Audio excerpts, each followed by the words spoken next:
Hi అండి. నిన్న ఈ శారీ నేను ఒక ఫంక్షన్కి వెళ్దామని కట్టుకున్నాను. ఫంక్షన్కి అయితే వెళ్ళలేదులేండి, మధ్యలో వర్షం వచ్చి ఆగిపోయాను.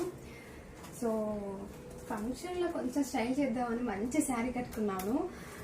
ఈ శారీ వచ్చేసి డబుల్ షేడెడ్ శారీస్ అండి. మనం శారీ పళ్ళు అయితే ఇలా వచ్చేస్తుంది. ఈ శారీ గురించి నేను ఇది వీడియో తీయడం ఒక 4th టైం అనుకుంటా నాకు తెలిసి. రీస్టాక్ ప్రజెంట్ ఇప్పుడున్న కలర్స్ మాత్రం ఏమేమి ఉన్నాయో క్లియర్గా షేర్ చేయడానికి అయితే ఈ వీడియో అని చెప్తాను. నెక్స్ట్ కలర్ వచ్చేసి ఇది మంచి షైనీ స్టోన్ వర్క్ తోటి మా వదినల దగ్గరికి పోయి మంచిగా మెరిపిద్దాం అనుకున్నాను, కాకపోతే మిస్ అయిపోయింది ఫంక్షన్ అయితే. అండ్ ఇందులో కలర్ ఆప్షన్ అయితే ఇవే ఉన్నాయి. 550 ఫ్రీ షిప్పింగ్ అండి. Double shaded saris, just colour options అయితే ఇవే ఉన్నాయి. మళ్ళీ ఇందులో స్టాక్ రావడానికి కనీసం ఒక 10 days అయితే టైం పడుతుంది. హ్యాపీగా ఎవరికి కావాలన్నా చిన్న ఫంక్షన్స్కి, టెంపుల్స్కి అయితే హ్యాపీగా బుక్ చేసుకోవచ్చు. కేవలం 550 ఫ్రీ షిప్పింగ్లో అయితే ఈ స్టాక్ అయితే అవైలబుల్లో ఉంది. ఓన్లీ ఆన్లైన్ పేమెంట్ అంటే క్యాష్ ఆన్ డెలివరీ అయితే లేదు. ఓకేనా, బాయ్ మరి.